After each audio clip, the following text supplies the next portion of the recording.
Nah,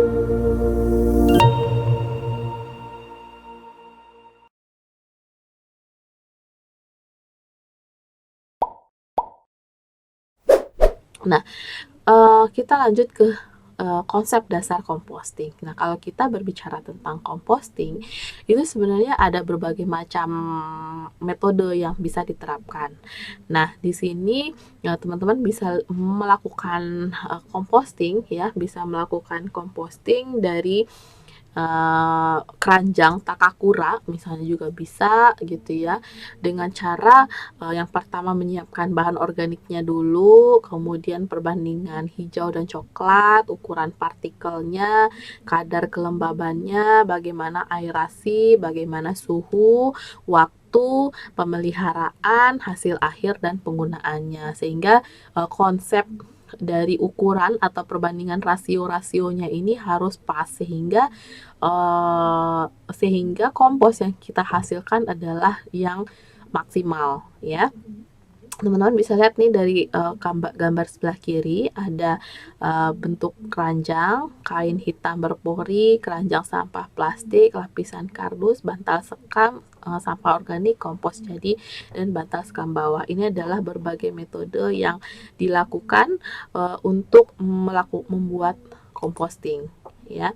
Nah, teman-teman bisa lihat nih, ada berbagai macam jenis composting yang bisa kita lakukan. Ada composting tumpukan namanya, ada composting lapisan, ada composting vermicompost ya, composting dalam tong atau wadah tertutup, ada namanya composting cepat, composting dingin, composting anaerobik, dan composting campuran atau bokashi.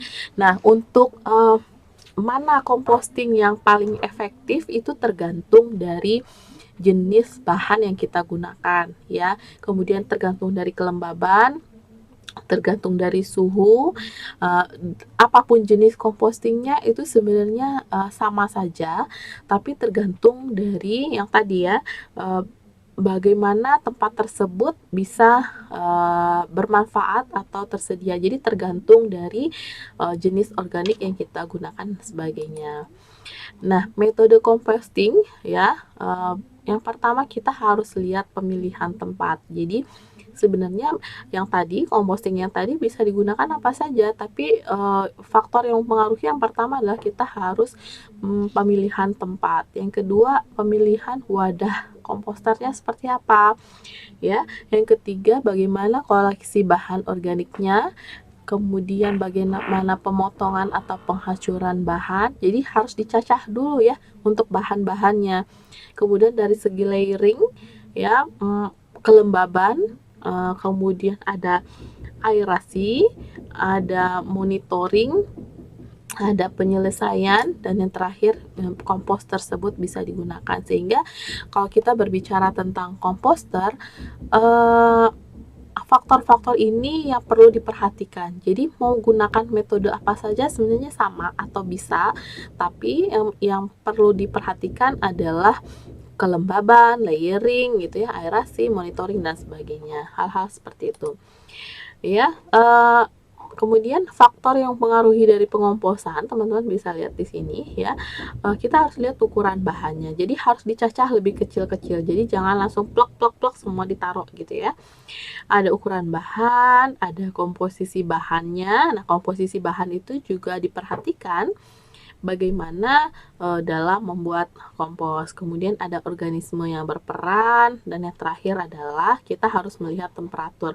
Temperaturnya harus konsisten, dimulai pada saat pembuatan kompos hingga pada saat kompos tersebut digunakan.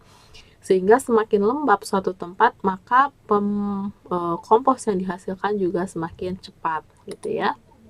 Nah, kalau kita berbicara tentang pengomposan, komposisi bahan juga sangat berperan dan organisme juga berperan. Misalnya tadi kita menggunakan organisme ulat gitu ya, semakin dia lembab berarti pembusukannya itu semakin cepat.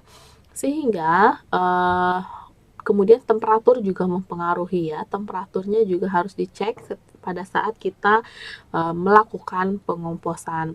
Nah, dalam membuat pengomposan ini banyak faktor yang dilihat, tapi metode yang digunakan bebas mau pakai metode yang mana. Namun, 4 faktor ini yang teman-teman perlu perhatikan dalam menghasilkan kompos yang sempurna. Kalau kita berbicara tentang kompos gitu ya, kompos ini adalah bentuk penguraian dari bahan organik menjadi humus melalui aktivitas dari mikroorganisme tadi, ya misalnya bakteri, kemudian jamur, kemudian ada cacing tanah. Ya, tujuannya adalah untuk menghasilkan pupuk alami yang sangat berguna bagi tanaman dan lingkungan di tempat masyarakat tersebut, sehingga manfaat composting yang dihasilkan adalah pupuk alami, mengurangi gas rumah kaca, kemudian lebih sehat, bisa mengedukasi sehingga mendukung siklus lingkungan yang sehat. Jadi bisa saya simpulkan bahwa bank sampah dan komposter merupakan salah satu upaya yang diperlukan masyarakat dalam mengurangi limbah atau sampah yang ada di masyarakat. Baik, demikian untuk materi kita yang kedua terkait tentang bank sampah dan komposter. Jika ada teman-teman yang ingin bertanya atau berdiskusi lebih lanjut, silakan boleh menghubungi WA atau nomor email saya. Saya tutup perkuliahan materi yang kedua. Selamat beraktivitas, salam sejahtera, semoga kita sehat selalu.